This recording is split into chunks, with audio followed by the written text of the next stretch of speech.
Boa noite a todos, a graça e a paz do Senhor Jesus. Temos falado nesses últimos domingos sobre algumas coisas que nos pertencem à nossa fé, aquilo que cremos. Falamos sobre a nossa missão e fazer discípulos, batizando, ensinando. Foi algo que falamos em detalhes e você pode ver no YouTube, 3 semanas atrás. Depois falamos sobre o nosso chamado, o chamado de todo cristão a ser, de fato, alguém que se assemelha a Jesus, que procura todos os dias tomar a cruz, negar a si mesmo, seguir Jesus, ser discípulo de fato. Ser alguém que procura espelhar a vida de Jesus. Também falamos, domingo passado, sobre a nossa esperança. Esperança depositada em Jesus. Obrigado. Esperança de viver uma vida que glorifica a Deus aqui enquanto vivemos na terra, mas que o nosso foco é no eterno, esperando a volta de Jesus. Esperando o dia que vamos nos encontrar. Nossa mente precisa estar vivendo aqui, mas com esse senso de que nós não pertencemos a esse mundo. Nós temos uma vida eterna, essa é a nossa esperança, não no sentido de talvez aconteça, não, pelo contrário, de quem espera, de quem sabe que vai acontecer, a nossa esperança.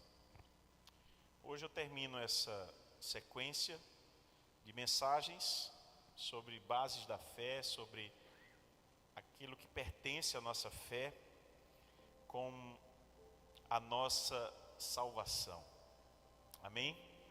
A nossa salvação. Por isso quero ler com os queridos irmãos o texto de Atos capítulo 4. Foi difícil escolher um texto. Fiz isso com base em oração, pedindo que ele fosse o ponto de partida, para tentar dizer de forma mais clara possível sobre a nossa salvação. Atos capítulo 4, a partir do verso 1. Vamos ler na versão NAA, vai estar na tela.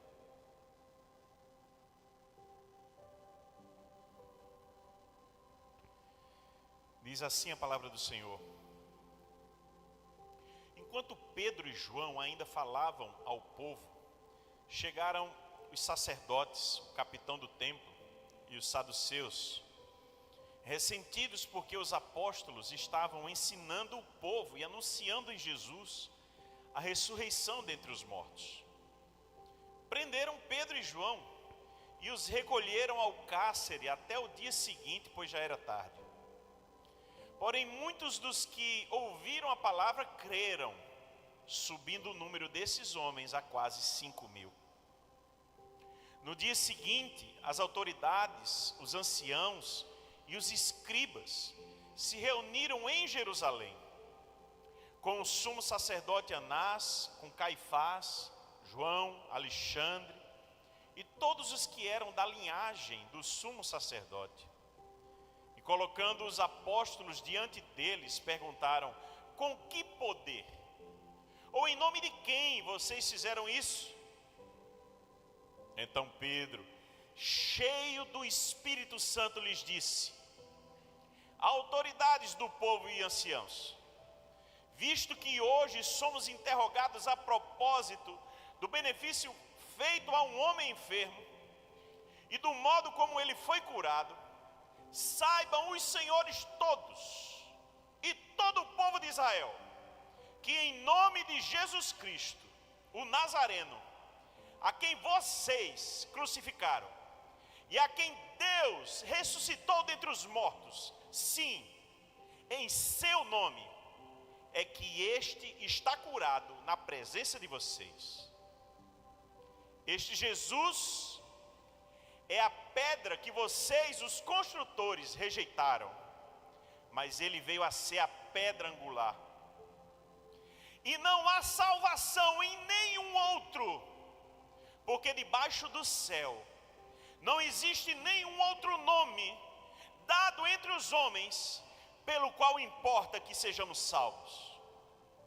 Ao verem a ousadia de Pedro e João, sabendo que eram homens iletrados e incultos, ficaram admirados e reconheceram que eles haviam estado com Jesus. Amém? Feche seus olhos. Vamos orar. Ore ao Senhor. Pai, em Tua presença estamos.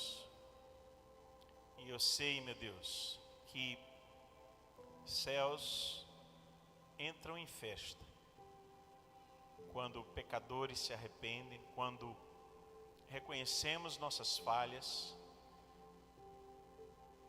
e o Teu nome é exaltado. Hoje pedimos a Tua ajuda, Senhor. Entendemos que sem o Teu Espírito Santo mover, nada acontece, absolutamente nada. Por isso, dependemos totalmente do Senhor. Que enquanto falemos aqui, Senhor, enquanto Tua palavra é ministrada, Teu Espírito Santo nos lembre o que quiser. Teu Espírito Santo fale conosco. Que seja algo no íntimo de cada um. Que o Senhor vá aplicando a Tua palavra em cada coração aqui. Em nome de Jesus. Amém.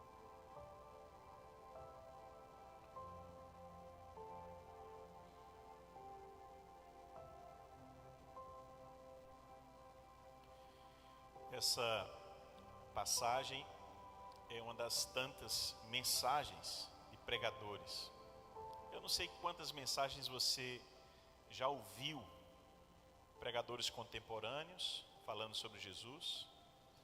Mas essa semana em especial, Deus me deu a curiosidade de ver os pregadores bíblicos, os sermões deles.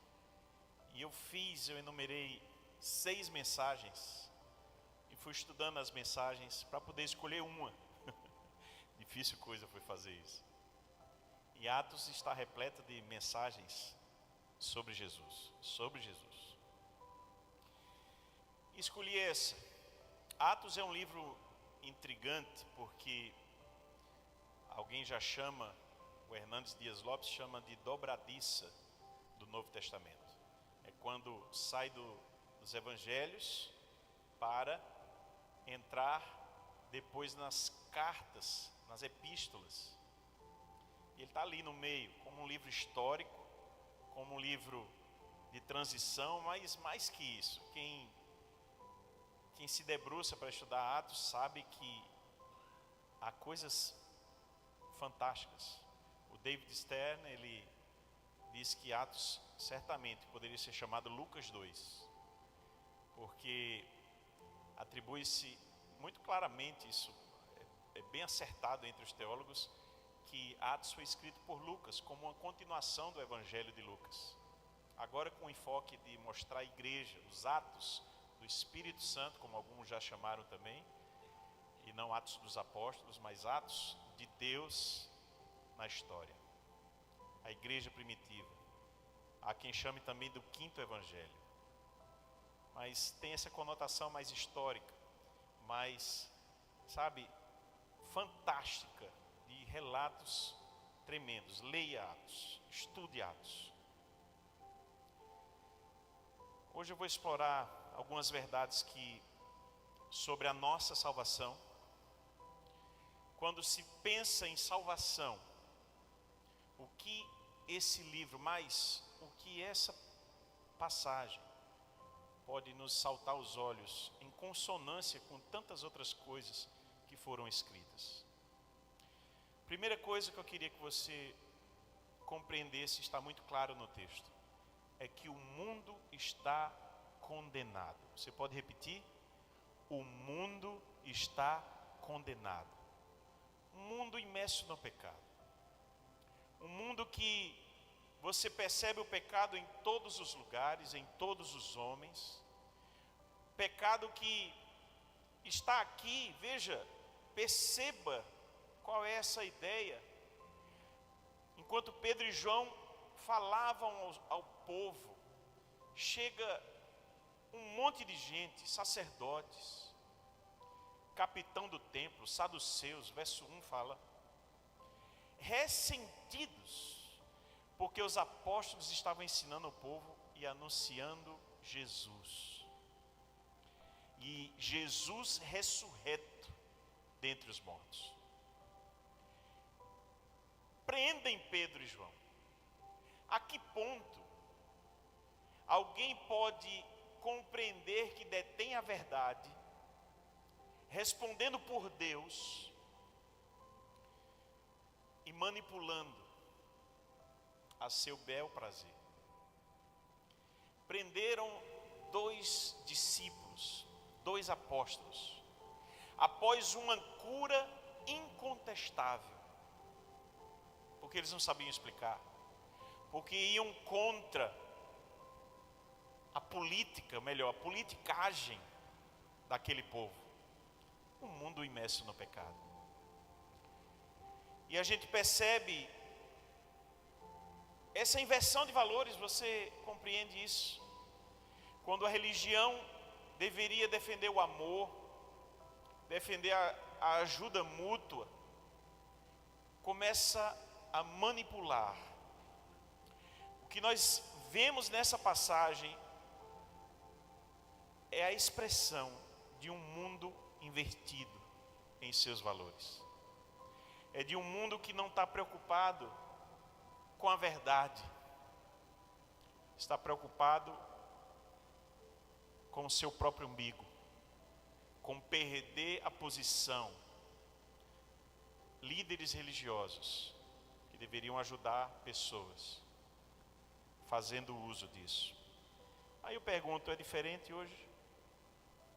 Quantas pessoas utilizam-se da religião, utilizam-se da política, utilizam-se do seu cargo, sua função no trabalho, a seu bel prazer. Um mundo imerso no pecado, um mundo que esconde coisas, esconde as reais intenções. Você está imerso no pecado? Você consegue se enxergar assim também, nesse mundo caído? Ou você é daqueles que se engana? Daqueles que se olha no espelho, talvez se acha a melhor pessoa do mundo, a mais religiosa, a que vem para a igreja todo domingo e não consegue enxergar o quão falha é. O pecado está no coração humano. Você já entendeu isso? O pecado está em nós. Não há uma pessoa que entrou nessa igreja hoje que não está cheia do pecado dentro do coração. Eu vi Augusto Nicodemos falar sobre Romanos capítulo 1 essa semana, e ele dizia assim: é impressionante como nós não enxergamos isso, ao ponto de que Deus às vezes entrega alguns, ele falando enquanto ser humano, entrega alguns a seu próprio pensamento, a seu curso de vida. Deus tira a mão. E ele dizia, o que nos freia ainda, até nós, ele dizendo, enquanto filhos de Deus, nós somos cheios de pecado também. O que nos freia mais e nos diferencia talvez de algumas outras pessoas, numa categoria mais pecaminosa, é apenas esse freio de Deus, porque Deus corrige os filhos. E se você é filho, a expressão de Augusto Nicodemos é, quando o filho pula o muro, o pai corre atrás para chamar ele de volta. Quem está entendendo o que eu estou dizendo? Mas pecado está dentro de nós, irmãos. Me lembro de que, já falei isso algumas vezes, Marcos capítulo 7, Jesus lhes disse, verso 18, então vocês também não entenderam? Não compreendem que tudo que está fora da pessoa, entrando nela, não a pode contaminar, porque não entra no coração dela, mas no estômago, e depois é eliminado? E assim Jesus considerou puros todos os alimentos, e dizia, o que sai da pessoa, isso é o que a contamina, porque de dentro do coração das pessoas é que procedem os maus pensamentos, imoralidades sexuais, os furtos, os homicídios, os adultérios, a avareza, as maldades, o engano, a libertinagem, a inveja, a blasfêmia, o orgulho, a falta de juízo. Todos estes males vêm de dentro e contaminam a pessoa. Você lembra da conversa de Jesus com o jovem rico?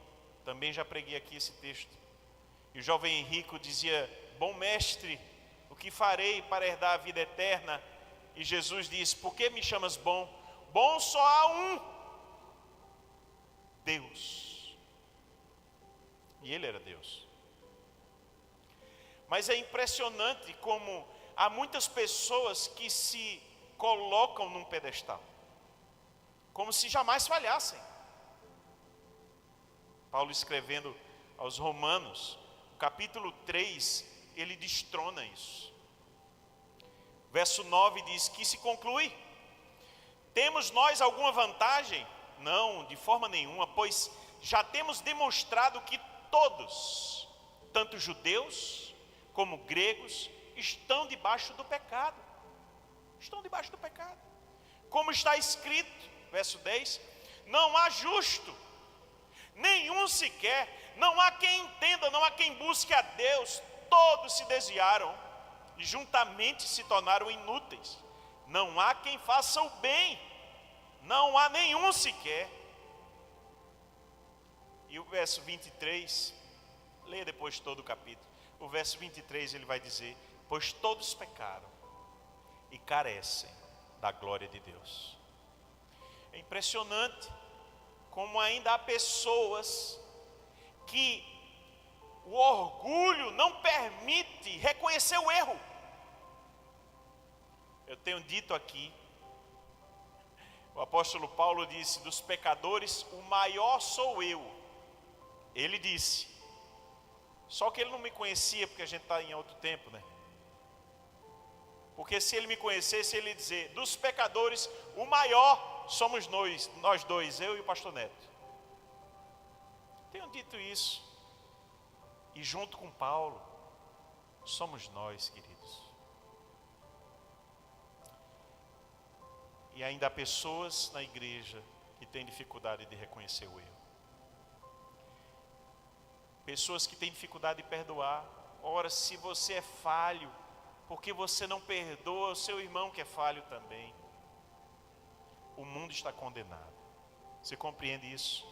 O mundo está condenado.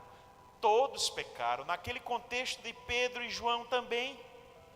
Aqueles lá todos estavam perdidos. Perdidos, confusos, imersos no pecado. Se voltarmos ainda alguns séculos atrás do contexto de Pedro e João, vamos ver Isaías. Isaías prevendo isso, dizendo isso, um mundo de transgressão. Mais que isso, Isaías descreveu detalhes do que aconteceria com a pessoa de Cristo nesse mundo caído.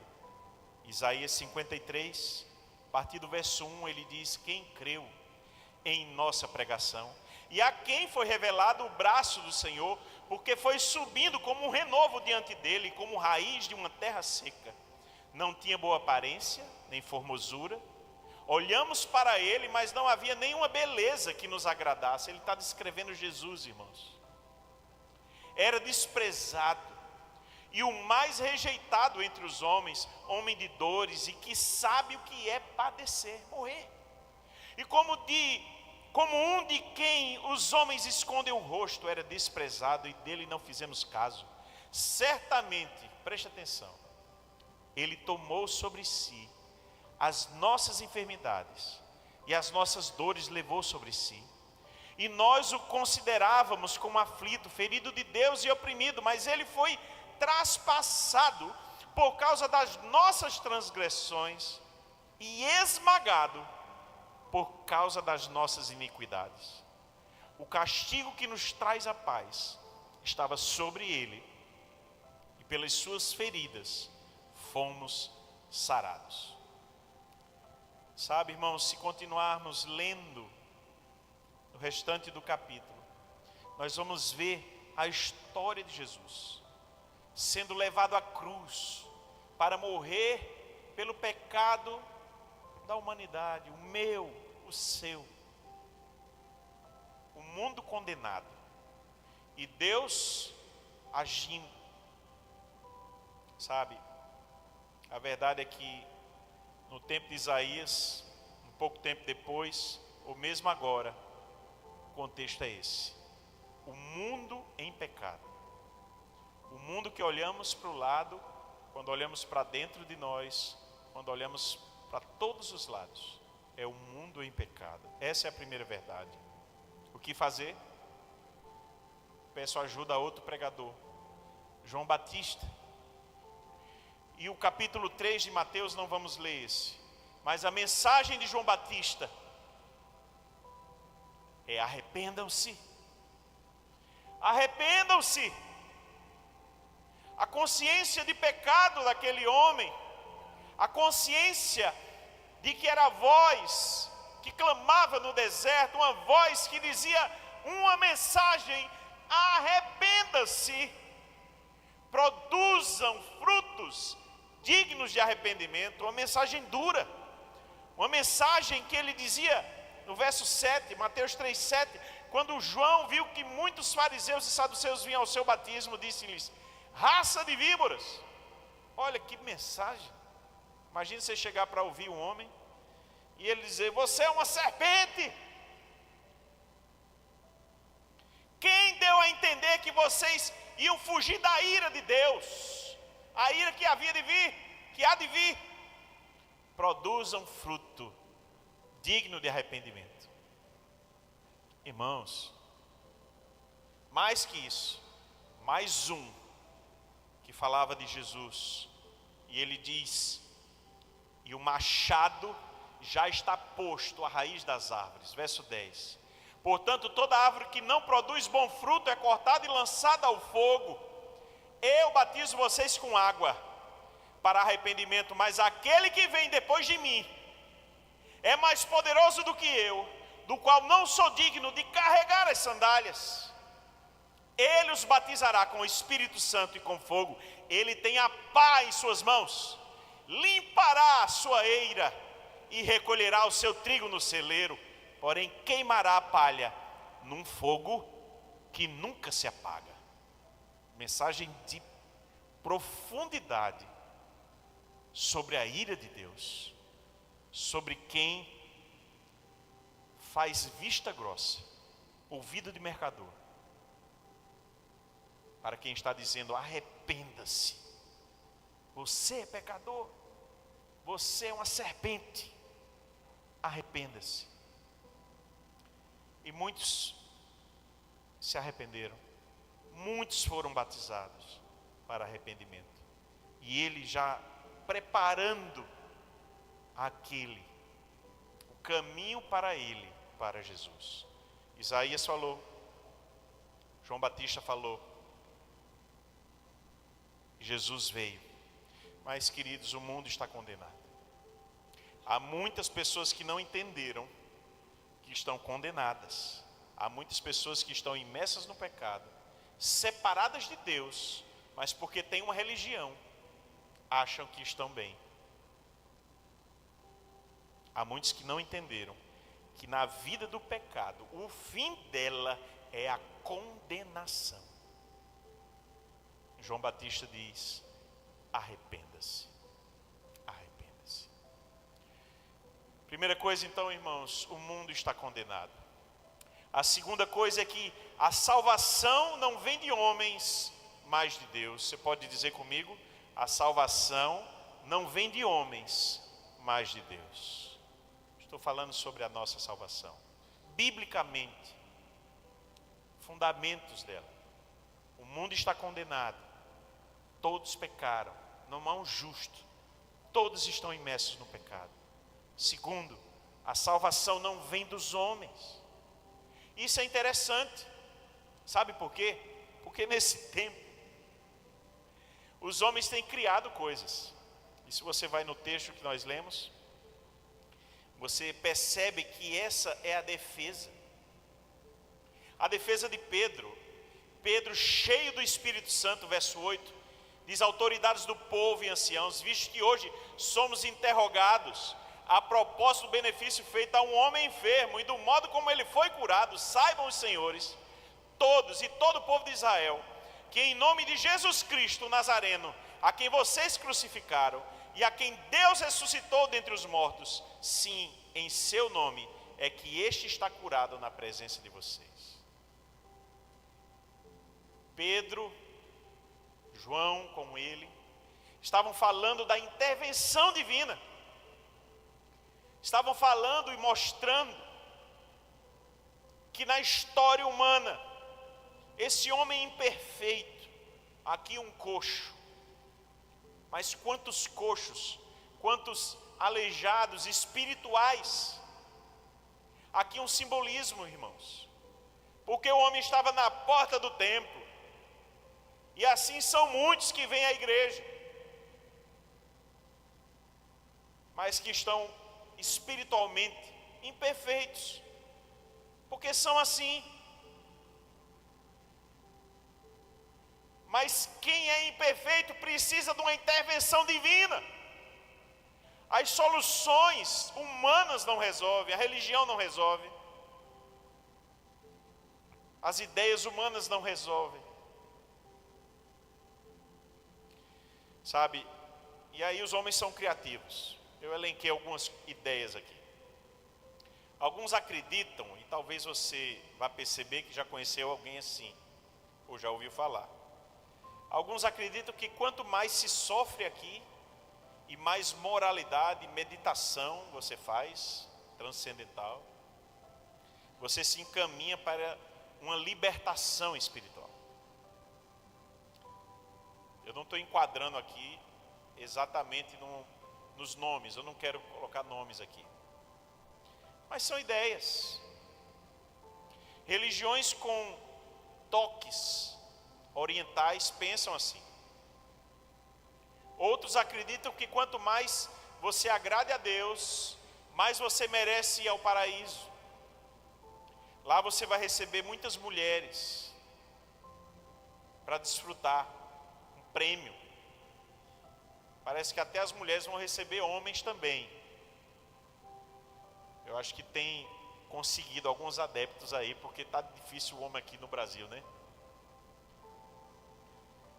Mas ideias humanas, soluções humanas, intervenções humanas, pensamentos humanos.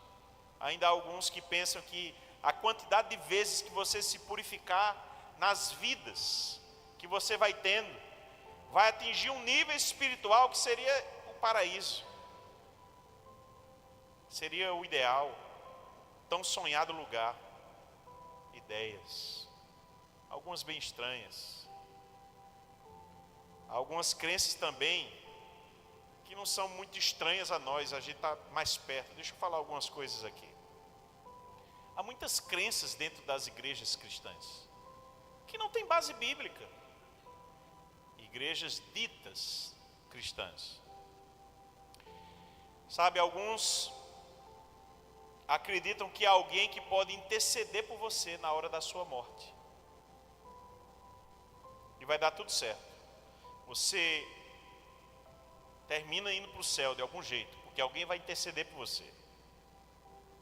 Nunca leram Isaías 55, versos 6 e 7? Busquem o Senhor enquanto se pode achar. Ou seja, há um momento que a pessoa não vai encontrar mais Deus. Invoquem-no enquanto ele está perto. Que o ímpio abandone o seu mau caminho e o homem mau os seus pensamentos. Converta-se ao Senhor, que se compadecerá dele, e volte para o nosso Deus, porque é rico em perdoar. Oração depois que morreu não adianta mais não. Invoque o Senhor, busque o Senhor, enquanto se pode achar. Há outras crenças. Tem um grupo forte. Alguém que pensa assim, Deus não me condenaria. Deus é bom, Deus é amor. E a pessoa vive como quer. Porque ele diz, lá no fim, Deus sabe que eu sou uma pessoa bondosa. Olha o que diz João 3. Começa com um texto bem conhecido seu, verso 16. Mas depois tem algo mais forte ainda. Porque Deus amou o mundo de tal maneira que deu seu Filho unigênito, para que todo aquele que nele crê não pereça, mas tenha vida eterna. E ele continua, porque Deus enviou o seu Filho ao mundo, não para que condenasse o mundo, mas para que o mundo fosse salvo por ele. Quem nele crê não é condenado, mas o que não crê, o que, irmãos? Já está condenado, porque não crê no nome do unigênito Filho de Deus. Espera aí, você leu isso mesmo? Quer dizer que vai ter gente que vai para o inferno mesmo? Ou você não sabia disso? A condenação é esta: a luz veio ao mundo, mas os homens amaram mais as trevas do que a luz, porque as suas obras eram más. Inferno existe. E quem não for de Jesus, porque esse crer é muito mais do que acreditar, é crer e tomar para a vida e seguir. Esquecem, por exemplo, que Deus é justiça. Também nunca leram Apocalipse 6, onde vai vir a ira do Cordeiro. Lembre de Romanos 11, 22. Considere, pois, a bondade e a severidade de Deus. Para com os que caíram, severidade. Mas para com você, a bondade de Deus, desde que você permaneça nessa bondade. Do contrário, também você será cortado. É duro? Há um último grupo ainda que quero falar. E estou falando nas soluções humanas. Soluções para a salvação humana. Pensamentos que passam na cabeça, no cotidiano de pessoas por aí, que acham que vão ser salvas, mas nunca leem a Bíblia. E não entendem a salvação que está escrita. Há um grupo que diz assim, eu vivo fazendo caridade. Esse grupo é grande. Eu faço muitas coisas boas. Eu mereço a salvação. Alguém concluiu isso na própria cabeça. Esqueceu que é pecador. Alguns gregos pensaram na ideia de uma balança, né? Atitudes boas, atitudes más. Bota numa balança aí. Você já deve ter visto algum filme isso aí. A que pesar mais, o cara sobe para o céu ou vai para o inferno. Paulo combateu esse pensamento. Efésios 2 é muito claro. Vou ler desde o verso 1. Ele lhes deu vida quando vocês estavam mortos em suas transgressões e pecados, nos quais vocês andaram no outro tempo, segundo o curso deste mundo, segundo o príncipe da potestade do ar, do espírito que agora atua nos filhos da desobediência. Entre eles, também nós todos andamos no passado, segundo as inclinações da nossa carne, fazendo a vontade da carne e dos pensamentos. E éramos, por natureza, filhos da ira, como também os demais. Mas Deus, sendo rico em misericórdia, por causa do grande amor com que nos amou, e estando nós mortos em nossas transgressões, nos deu vida juntamente com Cristo. pela graça vocês são salvos. E juntamente com ele nos ressuscitou e com ele nos fez assentar nas regiões celestiais em Cristo Jesus. Verso 7. Deus fez isso para mostrar nos tempos vindouros a suprema riqueza da sua graça em bondade para conosco em Cristo Jesus. Porque pela graça vocês são salvos, mediante a fé. Isto não vem de vocês, é dom de Deus, não de obras, para que ninguém se glorie. Pois somos feitura dele, criados em Cristo Jesus para boas obras, as quais Deus de antemão preparou para que andássemos nelas. Sabe, há pessoas que acham que porque fazem algo para Deus, merecem algo de Deus. Queridos, é tudo graça. Nós não merecemos coisa alguma boa de Deus. Ele nos dá porque Ele é bondoso, porque é graça. Mas os nossos pecados nos afastam dele. Um pecado seria suficiente para nos condenar. Mas é importante que a gente perceba como Deus mostra que todas essas soluções humanas, tudo que vem do homem, não é suficiente. Esse texto de Paulo nos deixa muito claro. Não há nada que façamos, ou há nada que deixemos de fazer, que nos vai dar algum direito diante de Deus. Não temos. Agora, é a obra de Cristo. Não é o que eu fiz, não é o que você fez, é o que Cristo fez por nós. Primeira coisa, o mundo está condenado. Segunda coisa, a salvação não vem de homens, vem de Deus. Não há nada que façamos que nos leve à salvação. E a terceira e última coisa, e mais importante, que eu quero dizer para você, é que Jesus é a nossa salvação. Você pode repetir comigo? Jesus é a nossa salvação. O verso 11 do texto base que lemos diz assim: este Jesus é a pedra que vocês, os construtores, rejeitaram, mas ele veio a ser a pedra angular.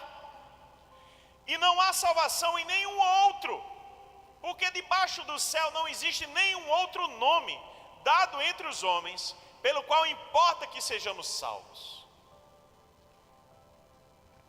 Primeiro ele fala sobre uma pedra rejeitada por construtores.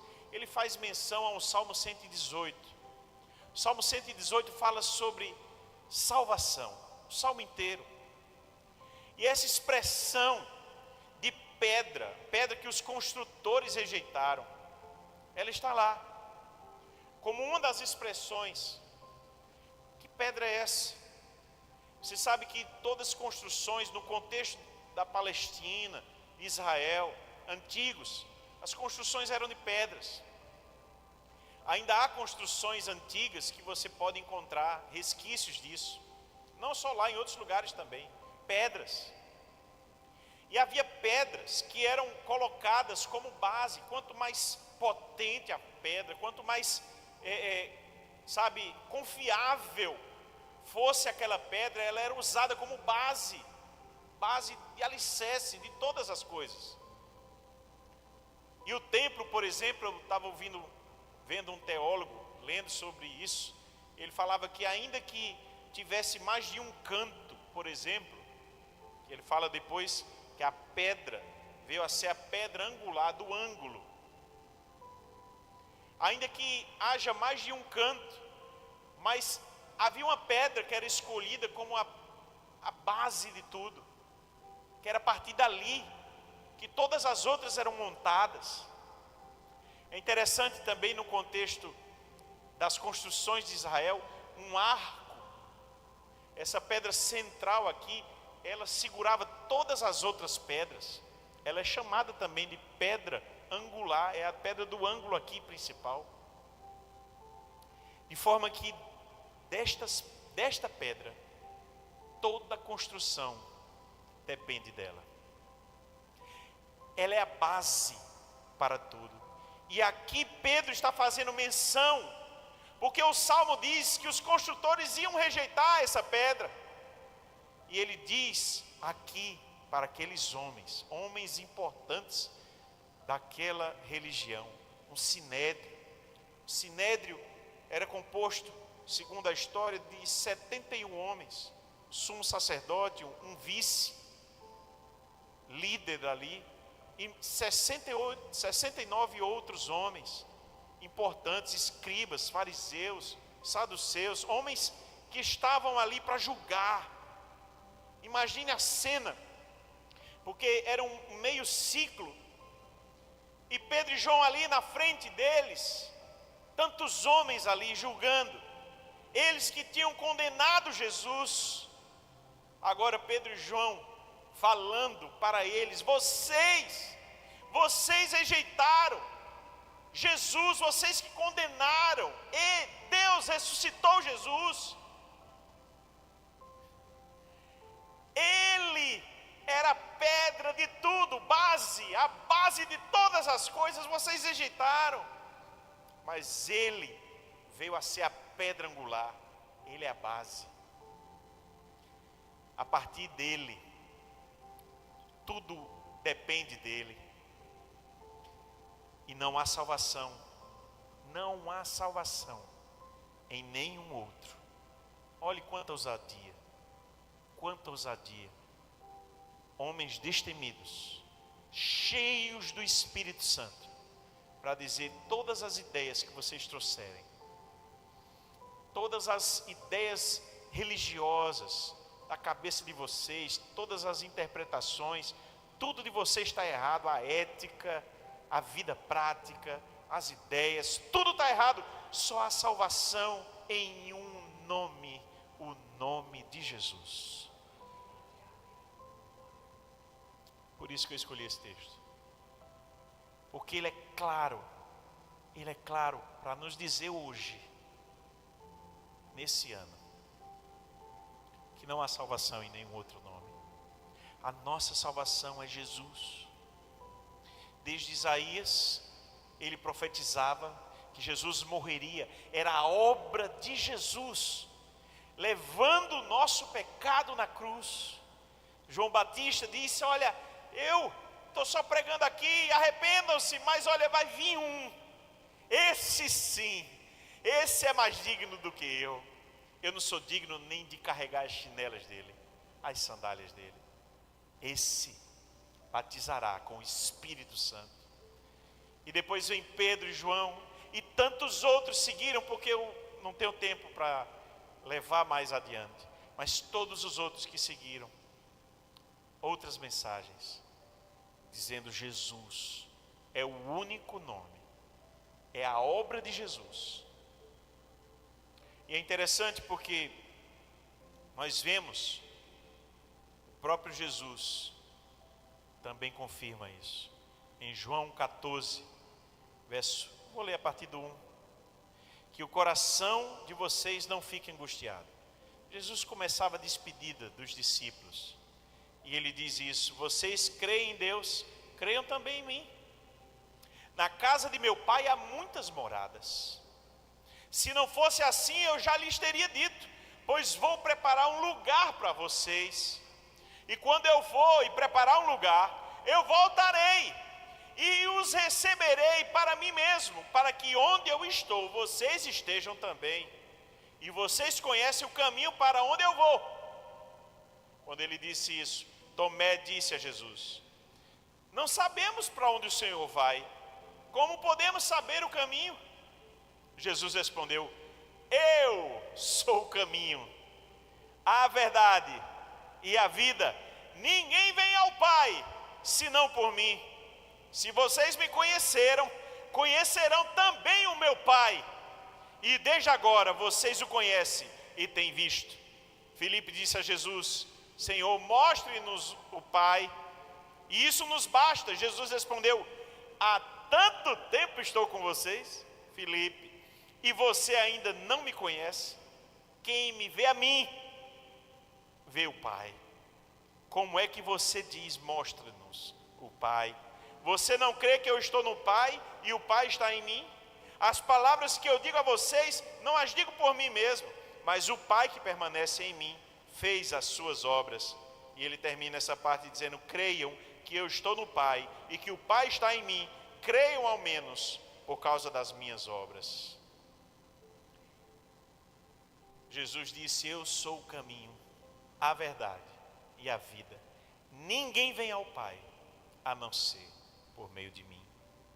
Sabe, penso em Pedro e João enfrentando aquele sinédrio, dizendo: não há chance, não há a menor possibilidade de ter uma salvação fora de Jesus. Não há. Jesus é o único nome que importa que sejamos salvos. Hebreus 9, verso 24 diz: porque Cristo não entrou em santuário feito por mãos humanas, figura do verdadeiro santuário, porém no próprio céu, para comparecer agora por nós diante de Deus. Ele não entrou para oferecer a si mesmo muitas vezes, como o sumo sacerdote entra todos os anos no Santo dos Santos com sangue alheio. Se fosse assim, ele precisaria ter sofrido muitas vezes desde a fundação do mundo. Agora, porém, ao chegar ao fim dos tempos, ele se manifestou uma vez por todas para aniquilar o pecado por meio do sacrifício de si mesmo. E assim como aos homens está ordenado morrerem uma só vez, vindo depois disso o juízo, assim também Cristo, tendo se oferecido uma vez por todas para tirar os pecados de muitos, aparecerá segunda vez, não para tirar pecados, mas para salvar aqueles que esperam por Ele. Qual é a nossa salvação, queridos? Jesus. Não há salvação em nenhum outro. Mais que isso, você precisa entender que qualquer pessoa que disser algo diferente disso, salvação em Jesus, mas você tem que fazer também isso, não bate, não se alinha com a palavra. A salvação em Jesus, mas você pode ter uma intercessora. Você pode ter um intercessor. Vamos pedir a Padim Padeciço que ajude lá no dia da minha morte. Ou tem gente, eu vi uma reportagem uma vez que no túmulo de Tancredo Neves tem gente pedindo auxílio. Vocês sabiam disso? Quem ouviu isso alguma vez? Ninguém, né? Só eu. Eu escuto uns negócios, mas eu vi uma reportagem de gente que pede coisas a pessoas mais inusitadas. Gente pedindo, rogando a Tancredo Neves para fazer alguma coisa por ele. Pelo amor de Deus. A verdade, irmãos, é que não há salvação fora de Jesus. Deixa eu aplicar finalmente aqui. Que você tenha bem essa base do Evangelho. Que isso esteja muito claro para você. Não é nossa atitude que nos salva, é somente Cristo. A nossa atitude é importante para a vida, para glorificar a Cristo, para honrar o Senhor, para manifestar que nós entendemos o Evangelho, para vivermos um Evangelho genuíno. A nossa atitude é importante, mas não conta nada, absolutamente nada, em relação à salvação. Foi o que Cristo fez por nós, morrendo na cruz, ressuscitando ao terceiro dia. Com Ele nós ganhamos vida, e um dia Ele voltará. Admita que você é pecador, admita, arrependa-se e viva uma vida digna. A salvação não vem de soluções humanas, lembre sempre disso. Reconheça que o único caminho para Deus é Jesus, e nada além disso. Não confunda as coisas da Bíblia. Na Bíblia, a Bíblia é muito clara. Jesus é a nossa salvação. Volte-se para Jesus e para mais ninguém. O mundo está condenado. A salvação não vem de homens, mas de Deus. E Jesus é a nossa salvação. Que isso esteja muito claro na sua vida, na sua mente, e que você viva para a glória dele. Feche seu olho onde você está.